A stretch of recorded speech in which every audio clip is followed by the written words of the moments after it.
ጤና ይስጥልን።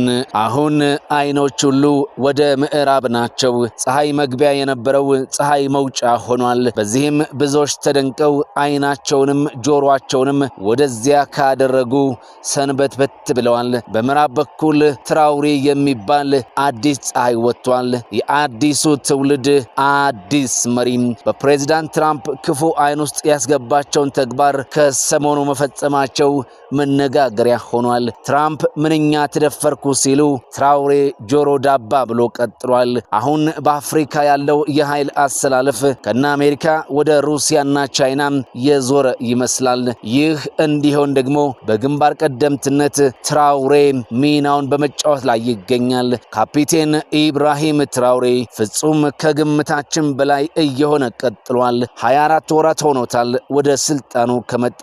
አንድም ቀን ከወታደራዊ መለዮ ውጪ ምዕራቡ ዓለም እንዳስቀምጠው ፎርማሊቲ ሱፍ በካራቫት ለብሶ አላየነውም። ከአንድ ዓመት በፊት የሩሲያ አፍሪካ የመሪዎች ስብሰባ ላይም ትራውሬ በወታደራዊ መለየው ነበር የታየው። ትራውሬ በሁለት ዓመት ውስጥ የሀገሪቱን ኢኮኖሚ በፍጥነት እንዲለወጥ ማድረግ መቻሉ በብዙዎች እንዲወደድ አድርጎታል። ከሰሞኑ የወሰነው ውሳኔ ደግሞ የትኛውም የአፍሪካ መሪ ያላደረገው ነው እየተባለ ነው። የሀያሉ ሀገር ፕሬዝዳንት ትራምፕ ለትራውሬ ወደ ሀገራቸው እንዲሄድ ግብዣ ላኩለት። ትራውሬም አልሄድም ብሎ መሰረዙ ነው ብዙዎችን እያነጋገረ ያለው።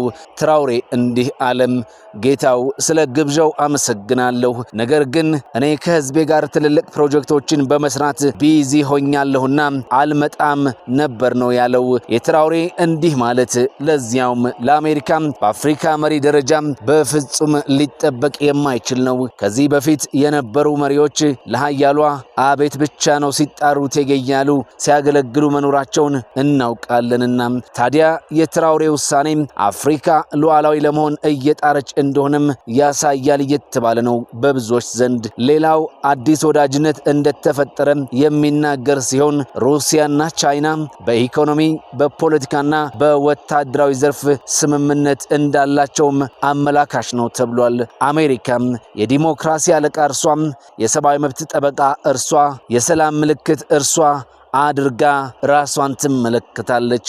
በእርግጥ ለዜጎቿ ይህንን ታደርጋለች። በአፍሪካ ምድር ግን ማዕድኖች እንዲዘረፉ ምክንያት ሉዓላዊነት እንዲጣስ ድጋፍ በመሆን መስራቷን ትራውሬ በሚገባ ተረድቷል። አንድ ጊዜ በሰብአዊ መብት አያያዝ፣ ሌላ ጊዜ ደግሞ በዲሞክራሲያዊ ያልሆኑ ተግባራት በማለት አፍሪካን በመውቀስ የምትታወቀው ልዕለ ኃያሏ አሜሪካ በእርሷ ትእዛዝ ስለሚፈርሱ ሀገራት፣ በእርሷ ድጋፍ ስለሚተራመሱ ሀገራት ግድ የሌላት፣ ይህንን ተግባሯንም የሚመለከት አይን እንደሌላት ብዙዎች ያምናሉ። እናም የኢብራሂም ትራውሬ መንገድ አሜሪካ በአፍሪካ ሀገራት ላይ ያላትን ተቀባይነት ጥያቄ ምልክት ውስጥ እንዲገባ ሊያደርገውም ይችላል። በእርግጥ ፕሬዝዳንት ትራምፕ ምንኛ ተናኩ እያሉ ነው ተብሏል። እናም ሰውየው ትንሽ አረፍ ብለው ሂሳብ መስራት ከጀመሩ የማዕቀብ አይነት በቡርኪና ፋሶ ላይ እንዲጣል ያደርጉ ይሆናል። ይህ ደግሞ ትራውሬ ወደ ሩሲያና ቻይና ዞር እንዲሉ ያስችላቸዋል። እናም ፕሬዝዳንት ትራምፕ ሀገሪቱን ያዳክማል ብለው ሊጥሉት የሚችለው ማዕቀብ የጥንካሬ ምንጭ ወደ መሆን የመቀየር እድሉ በጣም ሰፊ ነው ተብሏል። እናም አሜሪካ በአፍሪካ ላይ የምታራምደውን ፖሊሲ መለስ ብላ እንድታጤነው ሊያደርጋት ይችላል። የኢብራሂም ትራውሬ ውሳኔ የአፍሪካ መሪዎች ማንም እንዳሻው የሚያደርጋቸው እንዳልሆኑ ማሳያ እንደሆነም ብዙዎች ገልጸዋል። የአዲሱ ትውልድ አዲስ መሪ ካፒቴን ኢብራሂም ትራውሬ በአፍሪካ ካለው ህዝብ ውስጥ ትልቁን ቁጥር የሚይዘው እስከ 30 ዓመት የዕድሜ ክልል ያለው ወጣት ነው። ትራውሬም ገና 35 ዓመቱ ነው።